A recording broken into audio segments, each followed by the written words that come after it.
Hi, everybody. Welcome to Heart Change You Live, where we equip you to change lives. We explore spiritual solutions to life's challenges, and we'd love for you to join in the conversation. We've got David back with us today after his sabbatical, and Kimberly is also joining us again. So I'm so happy that You you just guys never are know here. who's going to be here. That's true, which is very cool.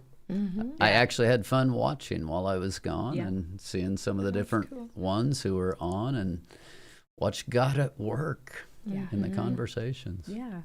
Well, we are so thankful to have you back. You were missed, and we enjoyed our time too. You know, we enjoyed each other and getting to know different people, and so we're so thankful. And for those of you watching at home on YouTube or Facebook, go ahead and jump in the chat. Send your questions, your comments, your insights. If you're watching on YouTube, please be sure to subscribe to our channel and hit the little bell so you can get notifications of when we go live and when we post new content, which happens several times a week. So we'd love to have you as a part of that. So today, this is a topic that's God's been working in my heart for a couple of months on this topic.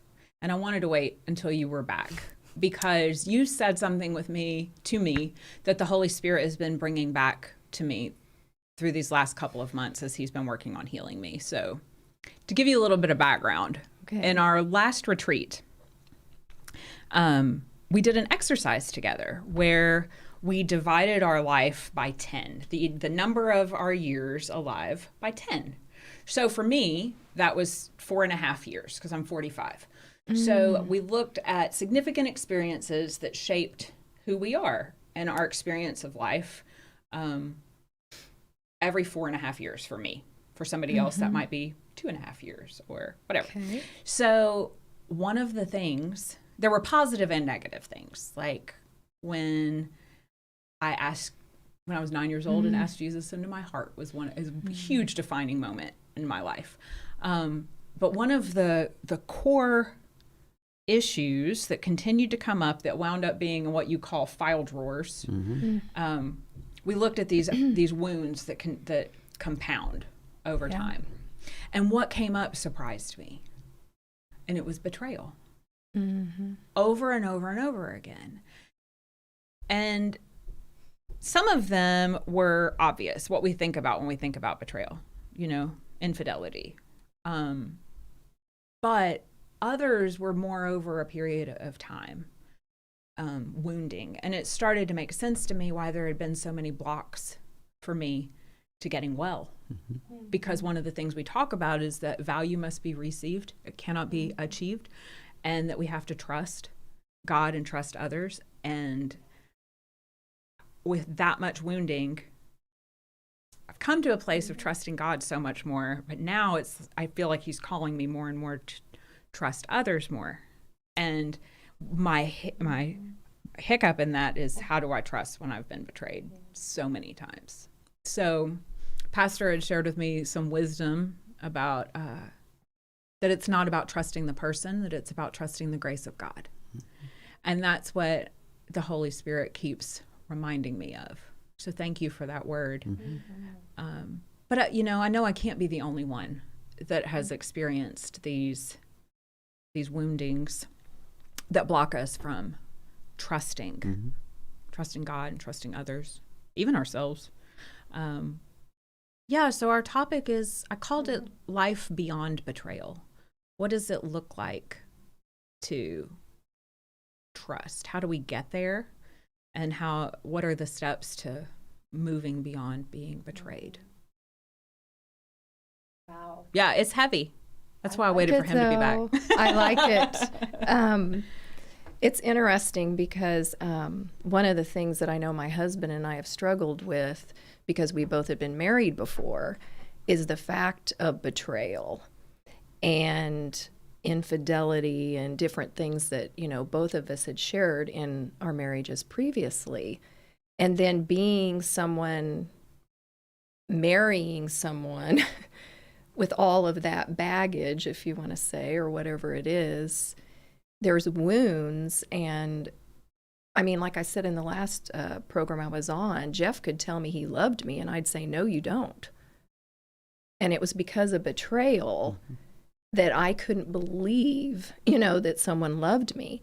The other problem I had, I can honestly say, is because I heard the Lord speak to me one day and told me, Kim, you have trust issues. And when I heard it in my spirit, I was like, what does that mean? Trust issues? Means you have trust issues. Yeah. Yeah. And so I had to learn to trust God first. I didn't know I could trust anybody because of what had happened to me as a child. I couldn't trust a father or mother. So it was very hard. I had to get through that with God first before then I could even begin to even take the steps to trust a person. Yeah. So... Well, let me start here. Mess with your worlds. Yeah. You do know that you can trust every single person alive. Seriously, you can. Yeah. You can trust them to respond according to their character and nature. Oh, no, that's good. And so what happens, and I deal with this a lot in the program, I have somebody who is really, they go out of their way. They build a special friendship with someone. They sacrifice. They go all the way around things, and then they get to that point where this other person betrays them, lies to them, uses them, and it's kind of like, well, I can't believe they lied. And my phrase is, to me. And I'm like, well, do they lie? Yeah. On a regular basis? Yeah. And you expect them not to lie to you? Well, but I was good to them. I was nice to them. I thought we had something special. And frankly, in this area of betrayal, that's probably the most powerful word that I can give. Sorry, you ain't special. People will treat you according to their character and nature, and they won't treat you according to how you treated them. Now, hopefully, there's some benefit of the doubt. There's some grace there in terms of if you've been really good to them, maybe they will respond better. And a lot of times, people who are in this betrayal category, loyalty is a big piece. So you can only be hurt by what you care about. So loyalty is a big piece. So then what do? We form gangs, and we create rules within our gangs. And now we've got these special set of rules, and if you violate my rule, I will hurt you. I will make you pay. So then we try to use power and intimidation to enforce this loyalty piece so that I can trust at a human level. Well, I'm sorry, but all of that's just foolishness in the end. Right. Or manipulation. If I'm only being good to someone, even if I'm not conscious of it, if my motivation of being good to someone is so that they'll treat me a certain way, so they'll be loyal to me, well, I'm just as selfish as the next guy. I'm just as sinful, right? I'm masquerading. I'm being fraudulent. Even if it appears to be kind, but I don't always know that I've got those motives until they don't work out, and then I look at it and I'm like, why did this hurt? Oh, dude, I totally set myself up for this. So, yeah, I hear you about the trust. You can trust people to be inside of who they are. In my previous life, I'm going to call it spiritual delusion, which is really what I lived in, and because I was into all that new age stuff, that whole mindset, that whole hippie mindset that people are inherently good and that everyone is just doing the best they can. And you also talked about this in Greater Than in the Giver section too, that the people who hurt us or the people who do something wrong, well, they're just kids who don't know any better. That's how the Giver looks at them.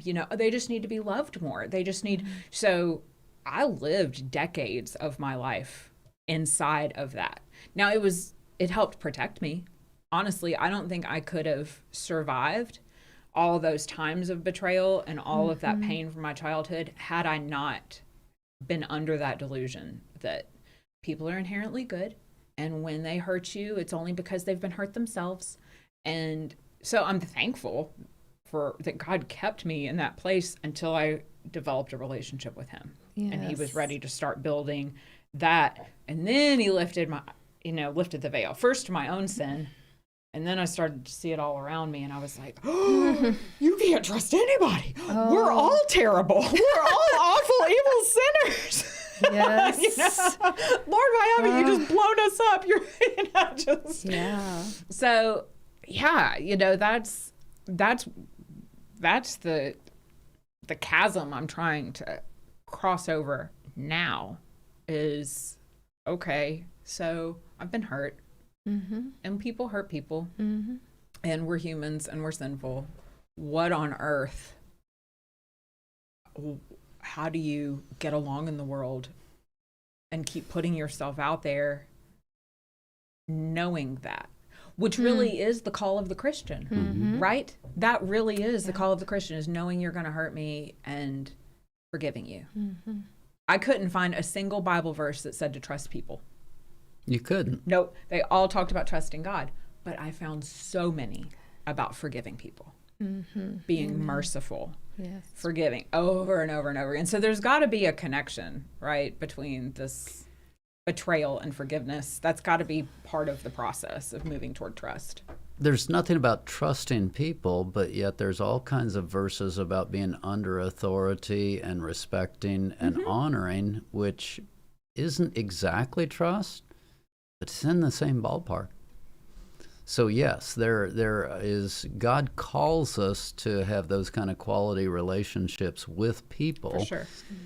And again, when the people in authority are godly, when those who are in authority are godly, the people rejoice. There's a goodness there because Yes. they're not taking advantage of that. They're not using it for their own power. They're not using it for their own glory. And many times it's not like that, but it really is. There are verses that they don't say trust, but I'm going to say challenge you to do almost the identical of that, where you have to put yourself under the care of people. You have to be under authority in a way. If that's not trust, what is trust? And then you have to, what you mentioned that I say, then you do have to be able to trust God and trust the grace of God to help you through the wounds, because they will come. Right. Yes. Yeah, that makes total sense to me too, because at that same time, I knew I had authority issues, issues with men in authority particularly. And Am I a problem? You're looking at me like I might be trouble here. If you need me to leave so that you can continue, I can do that. And I think a lot of women who have been abused and have, been treated that way have that problem, but I didn't realize it. And so I didn't even want to trust the godly men authority in our church. And it wasn't because they had done anything per se. It was in me not to. There is a transfer, and we operate according to triggers, and so there's an association, a subconscious association. Yeah. So no, I can't trust you. Yeah, and so God already knew what he was going to do.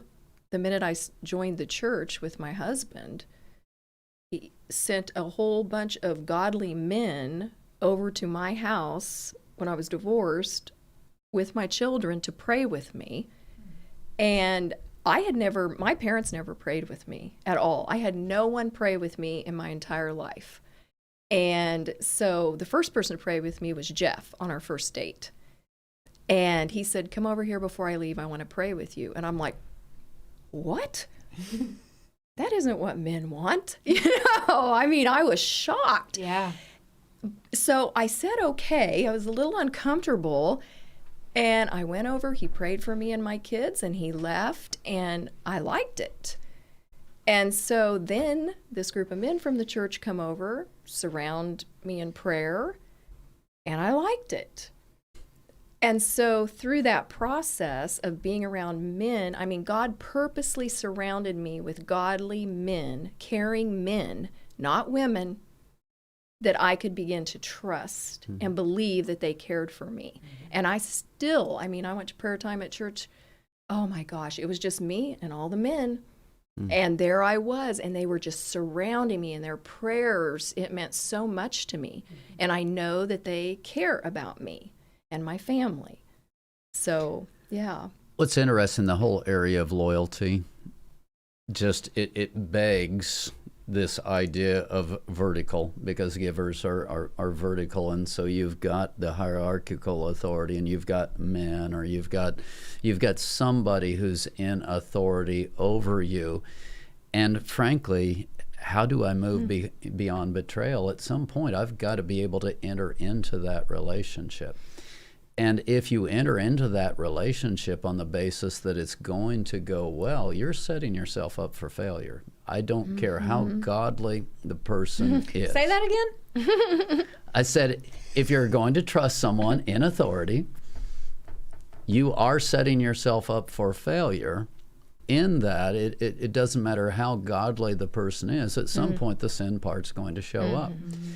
If you're not able to deal with that sin part, if you're not able to work inside of the grace of God, and that goes back to that. If I don't have confidence that God has brought me to this relationship, I'm here to be refined. I'm here to grow up. Actually, when you said that, you said, well, where do we go from there? And I wanted to say, well, I've got 2 words for you. Are you ready? Grow up. Yeah. I mean, it really comes down to that, because if you're living a life where the wounds are guiding you, you're going to stay an infant. You're going to stay a child. And if you're an adult and you've got a 3-year-old, that 3-year-old is not concerned with your feelings. I mean, maybe in a rare circumstances. Right. I mean, we're talking very, very few and far between. That 3-year-old is totally consumed with himself.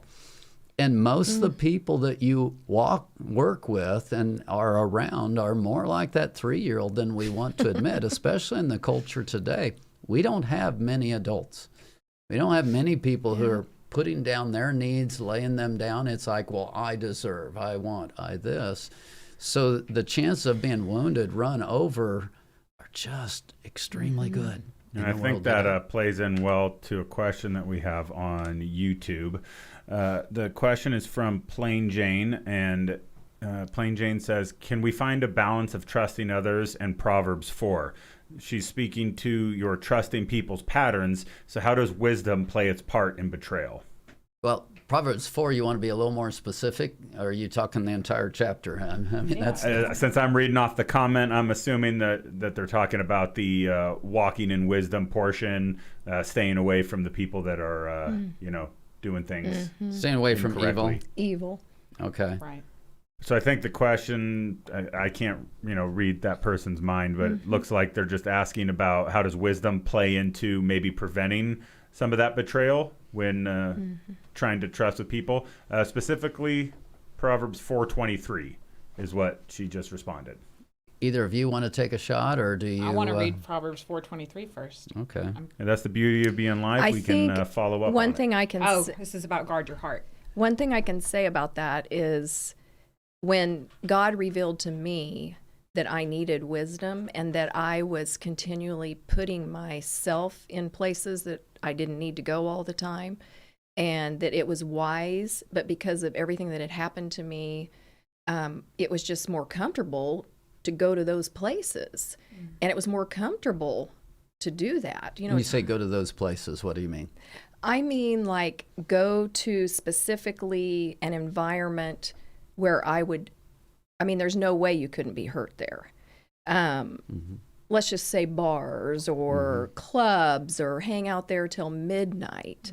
Guys trying to pick up on you, those kinds of things. So he taught me to avoid those places. But because I had done that so much, my mom had, you have to be retaught. You have to grow up. And so I do think there is a time frame specifically where God will say, you need some wisdom in this, and you don't need to go to that place right now, or this is going to happen to you, and I want you to be aware. And he just gave me this awareness of what was happening because of my foolishness. So that if that answers, I hope that's what he did for me. When a person when a person first comes into the program, the boundaries are much tighter. The more childlike you are, the less mature you are, the tighter the boundaries you need. So there's that. As you become an adult, at some point, if Jesus didn't interact with sinners, Right. Where would we be? If we, as quote unquote adults in Christ, if we really are strong in Christ, if we don't pull down some of those boundaries, that's sick, and that's not where it needs to go. But what I would come back to is Jesus. He's got the 3, he's got the 12, he's got the 70, he's got the multitudes. You don't invite the multitudes into the inner chambers of your heart. Exactly. So if you're going to guard your heart, you want the things that you care about most. Well, you can only be hurt by what you care about. So you want an inner chamber of people who are solid, places where you can be real. Yes. They're going to give you good counsel. They're going to be consistently loving. You want more mature, godly people in that inner chamber. If you have that, you can survive the other levels. You can't live in this world without being involved in the other levels and eventually the bars. I think I could walk in a bar and be fine. Now, Well, I do it now. Okay. I minister and I've led people to the Lord in bars, and I love it. So, yeah. And those are the things. As you become an adult, you become the one who is in ministry, who is reaching out. And so there's a place where that's safe, and there's a place where it's not safe. You have the needed boundaries, you don't have the needed boundaries. Yes. Yeah. That's It a also good answer. depends on us and our motives too, right? What am I looking for from this individual? One of the things that I recognized as I was inventorying my relationships and these issues with the resentments and the hurts, I recognized that I've been expecting much more of the wrong people who weren't in a place of maturity where they could meet that expectation. And I've certainly been in places where, and that's the other side of it, where the gentleness and the humility and the compassion comes in, is when I recognize, wait, how many times have I been in a place where I wasn't trustworthy. I wasn't in a place where I could meet the expectations of someone else, and certainly could be again. I'm still a fallen human being living in a fallen world, So that has helped kind of soften the blow and to help me understand, that when we did the video on boundaries a few weeks ago, and one of the challenges I shared is that I've noticed that I have to get to a place of being angry with someone before I'll set a boundary. And it seems like that same thing happens here, right? Where I try to guard my heart. And I'm like, I just saw who you are. Now that I know who you are, you're not getting back in here ever again. And when I have all those walls up, guess I'm the only one back there. That's going to be a very lonely existence. Yes. So a lot of it does have to do with my expectations. And when I started to see that, like even about my parents, that led to a great forgiveness for my parents. Just recognizing I put all these expectations on them of who I thought they were supposed to be, and those issues with betrayal were really them not living up to my expectations of who they're supposed to be. Yep. And I feel violated. I feel betrayed because you didn't live up to what my idea of mom is. Well, guess what? I haven't lived up to what my idea of mom is either. Yes. Or friend or wife or mom, whatever, any of these other roles that I've been in. I think one thing that I realized a while back was I set myself up for disappointments. I expected things of people in my mind, or what I thought it was going to be like, and then I already set them up for failure because I expected a certain thing, and then I'd become disappointed. And then the other thing, I love what you said, when I'm talking to women who kind of tend to put you on a pedestal, I recognize it immediately, and I tell them, do not put me up on a pedestal. I am not God. I fail. I sin. I cannot do what you're asking me to do all the time. And how's that work out for you when you tell them that? Well, they find out real quick that they shouldn't put me on a pedestal. So then you have to act in a way so that they know not to put you on a pedestal? Is that what you're telling me? No. Oh, no. I wouldn't challenge the grace of God that way. Anyway, it's just, but I love what you've been saying about that. And that, I mean, you're really helping me right now just to think more about not doing that and just expecting people to be people, sinful people. Yeah. I think I want to pick up on what you were saying, the whole spiritual gifts that I write about, and the character gifts especially, and the giver, which you referred to earlier. What's interesting, they have a real tendency to go into a place, normally more of your prophetic gifting, it's like what's right and what's wrong, what's truth, we need to determine truth, etc. Well, givers do that with people. And so once you've betrayed them, it's like, okay, you're out, you're in, you know, and it's like they move people in and out of that. And that can get really unhealthy, because if you don't have that better sense of who people are, you're continually moving people in and out, and the whiplash. And if you think you're being betrayed at that point, what do you think that's doing to them? Right. So here I am in that place of betrayal, and I'm literally creating the exact thing that I'm angry at. I'm setting up all of these feelings. So then when they come to me, they've got all of this baggage, and so then they project that baggage towards me. And well, if you weren't out before, you're really out now. You know, I mean, I'm really going to move you into that out zone. And many times all they're doing is they're projecting back to us what we're already setting up, that I moved you into the outer court. And they're like, yeah, and I knocked on the door and you just kind of spit on me all the more. I mean, these are the kinds of things that are going.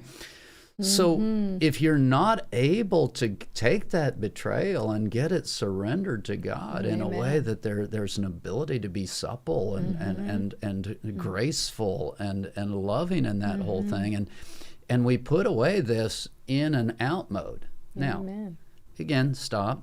What did I say? You've got a 3, you've got a 12, there is room for you, and I think it's smart for you to know who's in your inner circle, who has God given you, because you need those. Yes. You need those people. You're sitting at this table for me. Amen.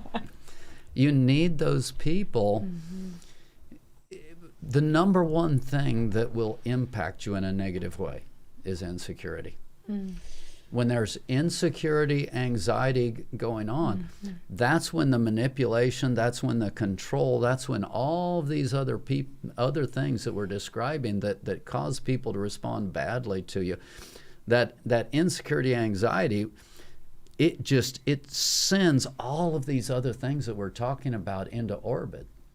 And it projects messages, and it literally, here I am angry at you for betraying me, when I very well may have set up the very reaction you just gave me that I felt betrayed by. You're reminding me of a good friend of mine, and she said it ever since I've been around her. She goes, there's only certain people in my circle. You're either out or you're in. And so what I hear you saying is, that's deadly. Just blocking. I mean, you aren't living. You aren't even... But I hear that's what you're saying. It's okay for you to know who your core people are, and for you to assign to them more ability to speak into your life. Why? Because hopefully they've got consistency. You know that they have the best interest, your best interest in mind. So even if they're broken, even they're et cetera, you're at least able to look at that heart and feel good about that. It's okay to have an inner core. But when you take it to that, you're in my circle or out of my circle, you're setting yourself up and the people around you for some ugly stuff. Yeah. Wow. Hurtful stuff. Very much so. And frankly, what happens, self-fulfilling prophecy. Those words will be fulfilled And then that person will feel justified in living that way because, see, got outside of my own, just this one little circle, and look what happened to me. If you have people in your life that are more marginal in their relationship with you, and you've got that going on, they're going to pick up on that. They're going to feel put down. They're going to feel less than. How do people who feel put down and less than, how do they respond to you? And you're going to feel betrayed. You're going to feel hurt at that particular point. Wow, that's good. I do wonder though, so as I was thinking about this topic, of course the betrayal of Judas Iscariot and Jesus, which is the ultimate betrayal. But I was also thinking about so many people in the Bible who were betrayed. Joseph was the first one that came to mind though, and I, of course, the first thing I thought was Joseph being betrayed by his brothers and sold into slavery. And then I thought, and poor Jacob, he was betrayed by his sons and tricked into thinking that his child was dead. But then as I looked into Joseph's story, it happened multiple times. Not only was he betrayed by his brothers, but then he's in Potiphar's house and Potiphar's wife tries to seduce him and then blames him for it. And so he gets thrown in jail. So then he's betrayed by her. And then while he's in jail, he interprets those dreams for the cupbearer and says, please don't forget me. And then guess what happens? He doesn't bring him up, forgets him. And so it made so much sense to me why when God brought Joseph's brothers back during the famine, that he played the little silver cup trick. He was testing them.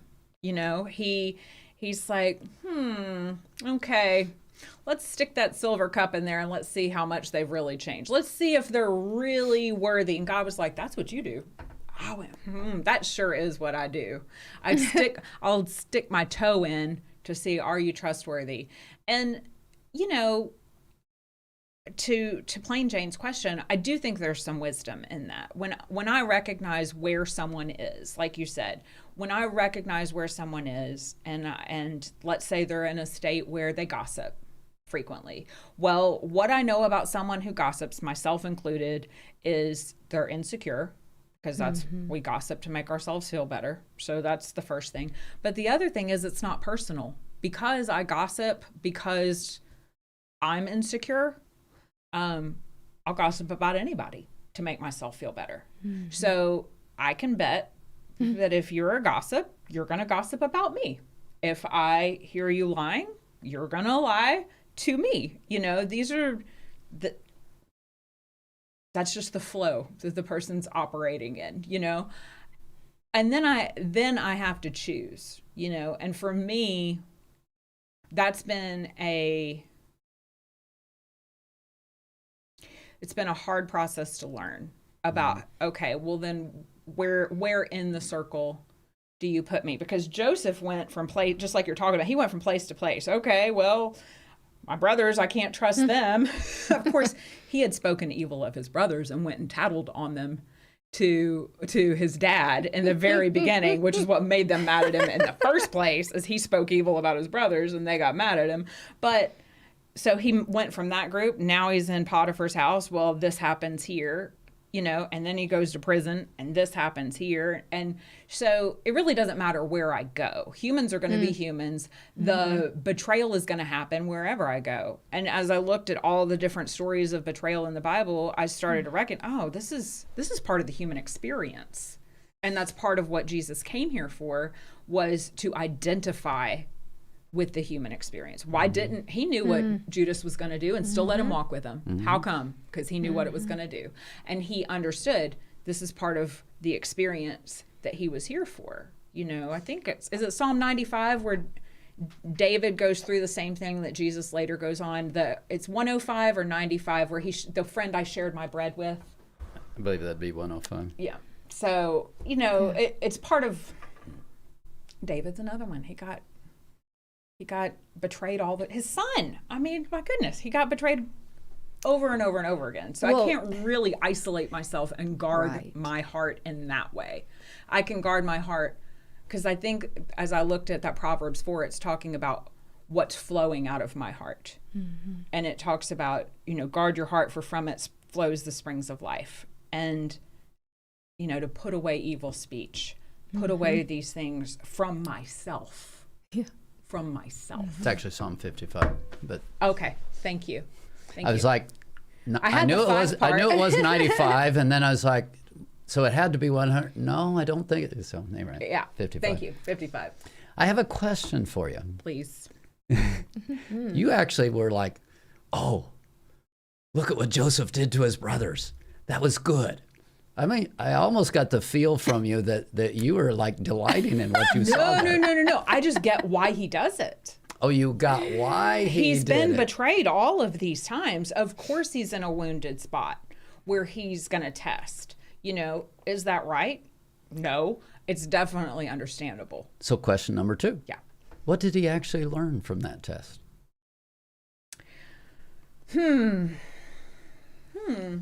If testing is good, I would assume that him walking through that test, he should have learned some significant things about his brothers that actually should have been helpful. So then my next question is, so what did he actually learn?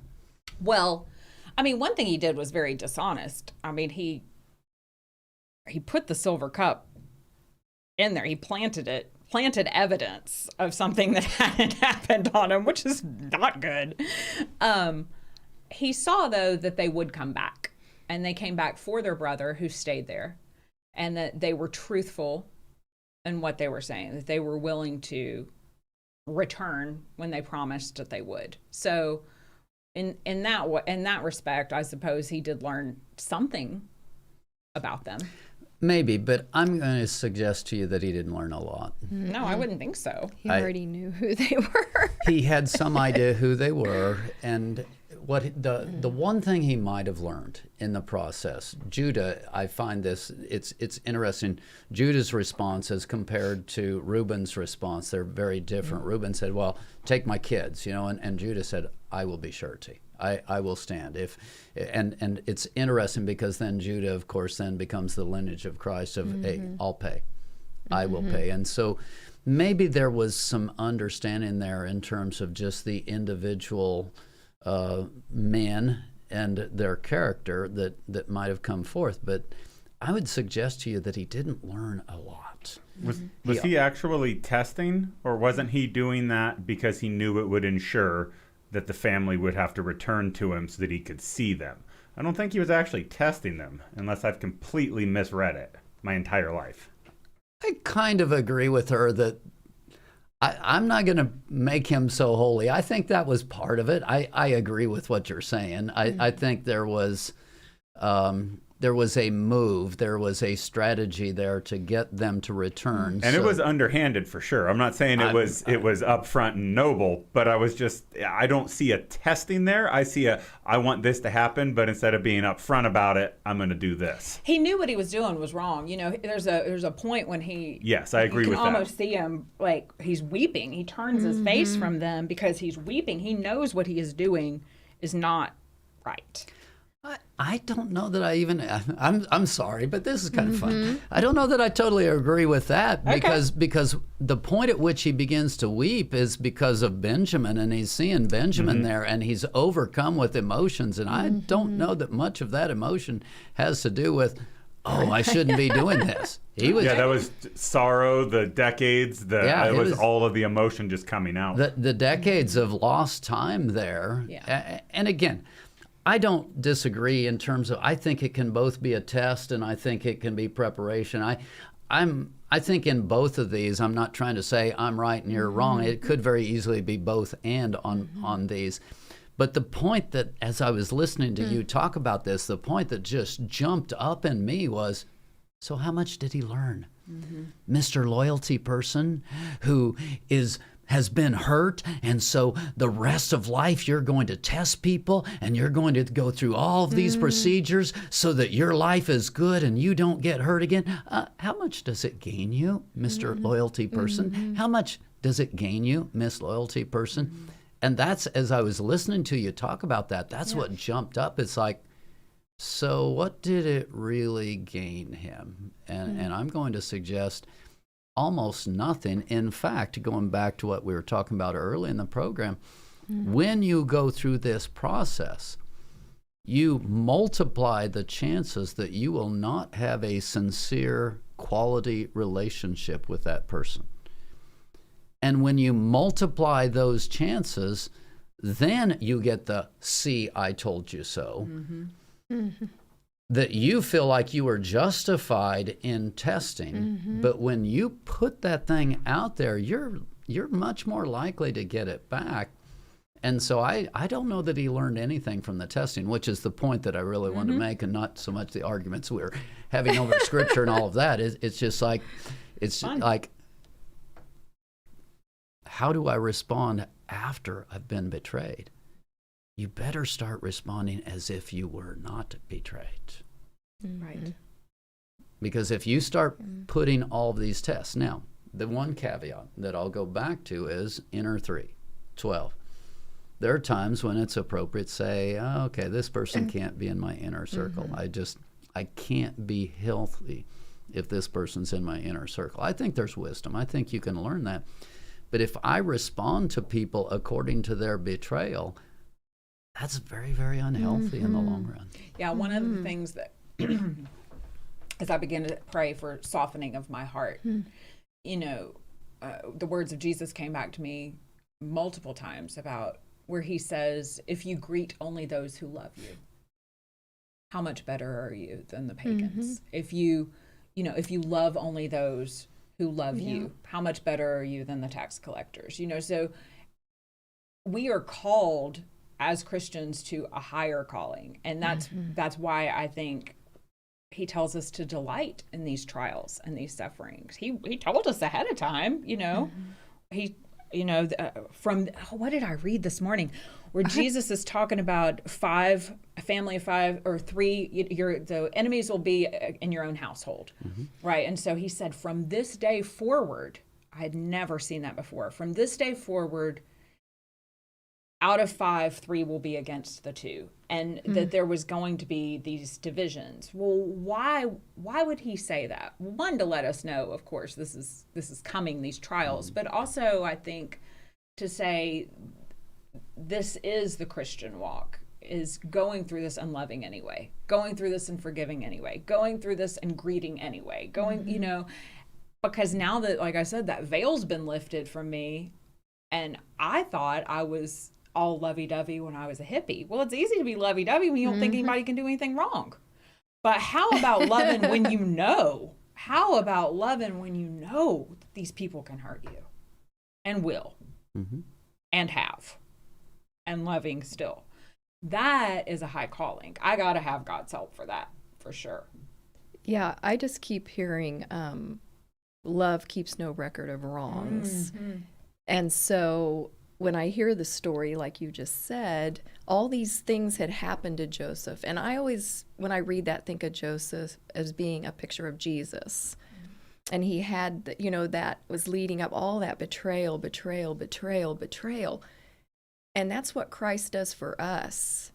You know, we do that our whole entire lives. And we do it to him even. And so I always see that as a picture of Jesus and of Israel coming back, you know. And this is the story I heard when you talked about it this morning, was Hosea with Gomer. I mean, that is quite a story. And I even went back and read a little bit of it this morning. And I mean, this is a prostitute, an adulterous woman that he had to take in knowing it. And that's a picture of Israel being prostitute and, you know, and an adulteress. And we've talked about this a lot, about having idols. And so, but, you know, God's saying, I'm going to take you back in. I love you, you know, and I'm going to take you out in the wilderness and woo you to me again and take you in. And so I think that really is a picture of he was betrayed, but he loved us. He knew we were going to betray. And for what you're saying, I'm realizing I've never thought if Jesus came and knew that he was going to be betrayed the whole time he was here, and he had to, then why should we expect anything different? Right. Well, and he loved. Yes, and he loved them. To the uttermost. Yes, and that is such a story of that.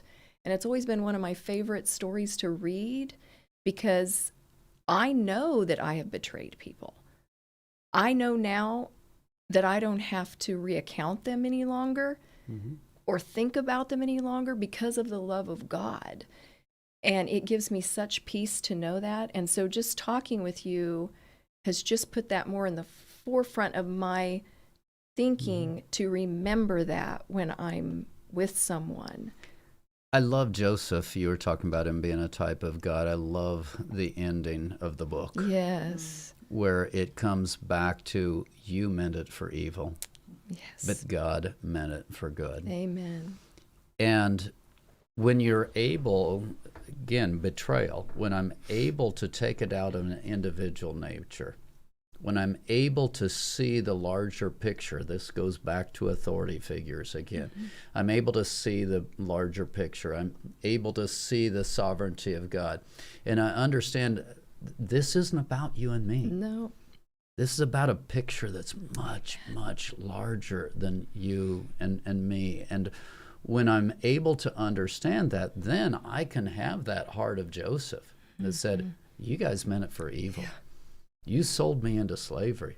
But there's a famine coming, and God sent me before you to preserve our lineage. And of course, he didn't necessarily know this at this point, but to build Israel into a nation. Yes. The years in Egypt where they were shunned, they were outcast. You talk about prejudice, you talk about segregation. They were shunned and outcast, and God used that during that period of time to build them into a nation. Think about that.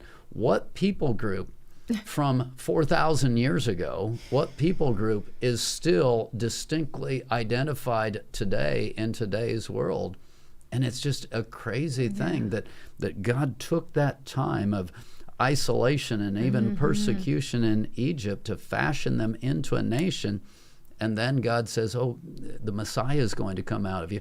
I want all of you to be a kingdom of priests, but I know you'll reject that. So I at least want enough godliness and a lineage to preserve for the Messiah to come out of your lineage.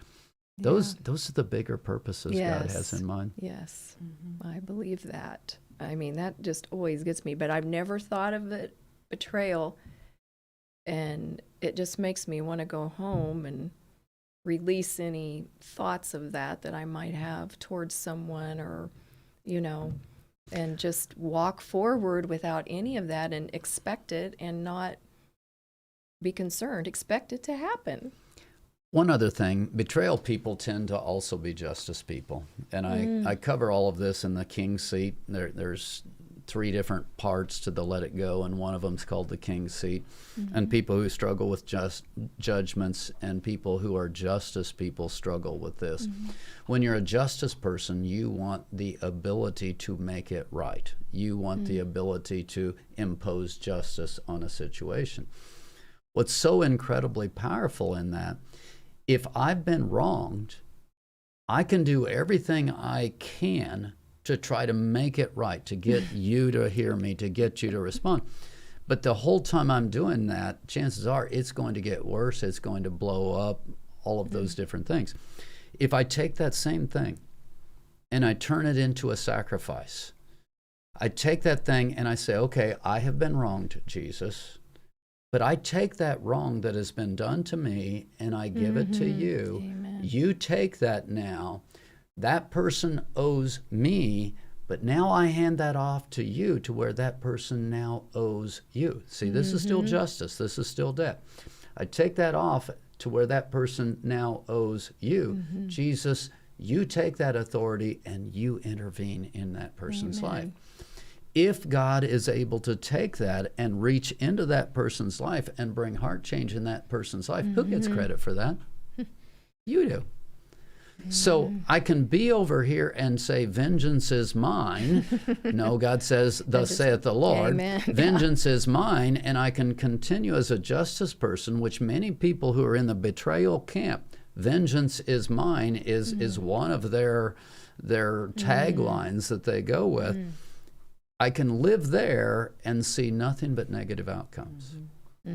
Or I can understand if I take this and make this a willing sacrifice, in the same way that Jesus took his death, his crucifixion, and turned it into a willing sacrifice, that sin payment had a little bit of impact on the world around. Yes, amen. Can you say that? Yeah. Well, what about if we become types of Christ, where we take those things where we've been betrayed and we willingly, not begrudgingly, we willingly offer them up to Christ, as it were, as a sin payment that gives God the authority, the spiritual authority, the divine right to reach into that person's life, because we willingly offered that wound up to God in a way that he says, oh, wow, now I have the ability to chase that person down and reach into their lives. Yes. We do have one last question before we end the show today. Plain Jane came back with a follow-up to what you guys have just been discussing and said, what about healthy boundaries then? She remembers watching the live stream on the importance of them, but if we're to expect poor treatment, and if we're to turn the other cheek, and if we're to love no matter what, then why would we need boundaries? She's really pushing it here, isn't she? She made sure to follow that up with, I love you guys, not being mean, ha. But she wants to know, if we're supposed to do all these things, so you don't like what I'm saying, huh? Is that what we are? Go ahead. No, please answer the question. No, you I go. was on the Boundary Show, so she knows what I have to say about it. You know that I always have words, but if you have something, go ahead. No, I understand her point, and that for me is a question that I wanted to bring to you, with this topic as well, is where is the line? I think how did I write it in my notes? The same question I could have. You shouldn't trust everyone, like in terms of just what you were talking about, just letting I think you used the word multitudes in. But you should also be able to trust some people. So how do you figure out who to trust and who not to trust? Experience. I have a pastor friend that I minister in his church. He says over and over again, there's nothing to be learned from the second kick of a mule. I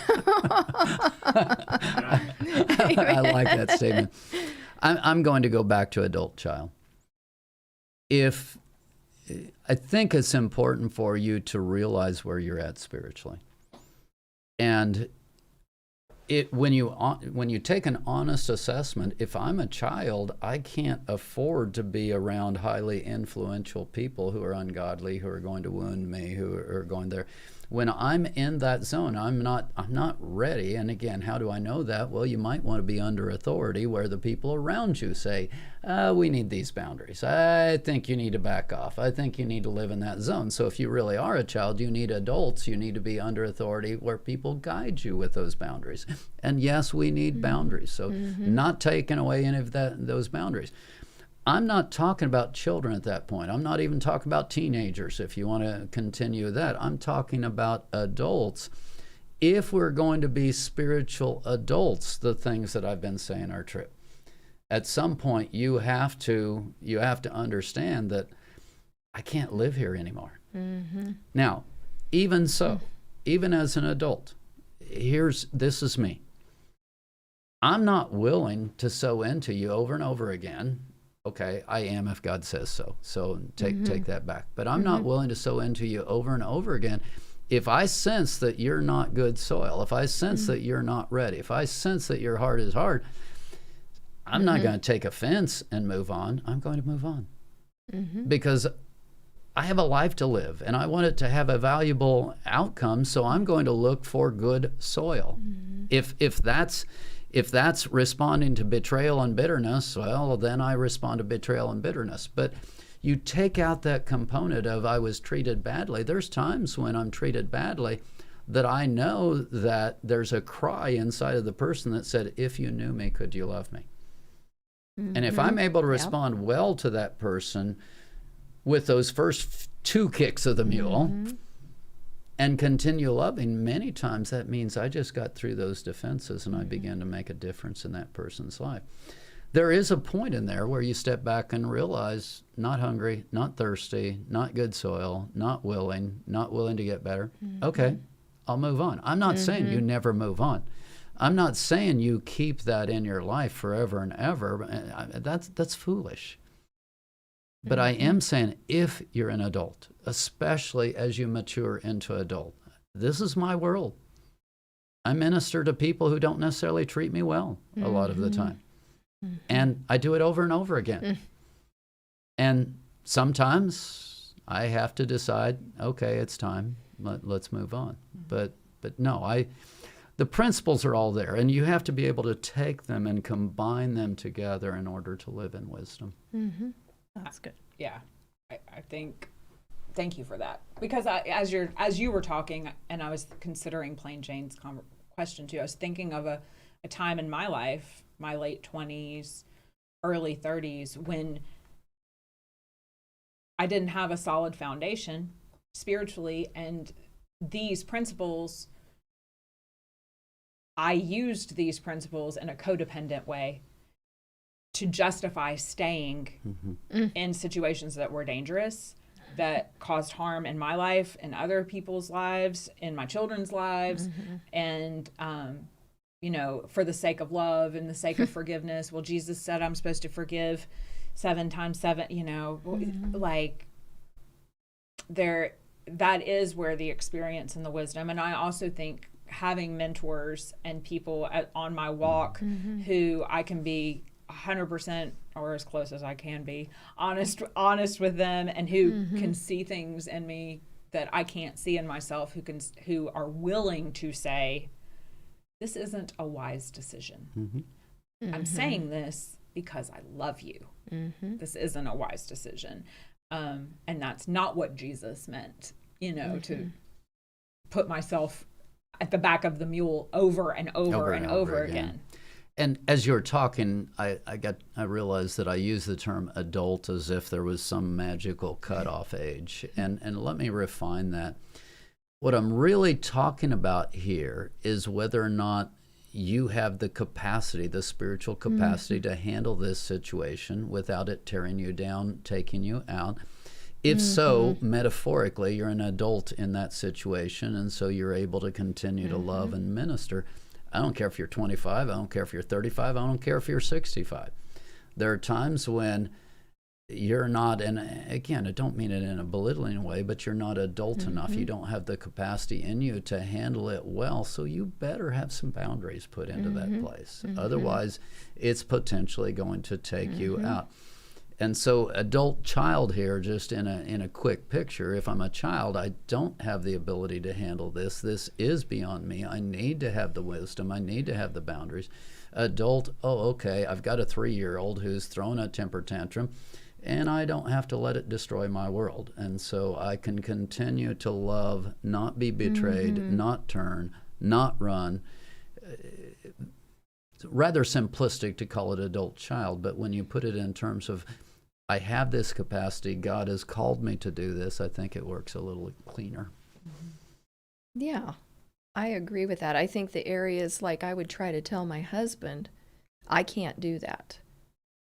And he wouldn't understand why. Or I can tell another person, I can't do that right now, until I've felt myself spiritually grown up inside. And then I've known it. Oh, I'm grown up in that area now. And so now I can do this. But I think healthy boundaries have to be set, and not everyone's going to understand your boundary. And some people get mad at you when you decide, I can't do this right now. It doesn't mean you're not going to be able to do it later. It's interesting, at a program level, we have to do that where I'll change it from I to we. You've got a particular house setting, or you've got people in the house, or et cetera, where I look at that and it's like, we can't do that. If we do this, if we tolerate this, if we do that, it's going to take out a whole section of people. So we, healthy boundaries, we can't do this. Right. That's exactly.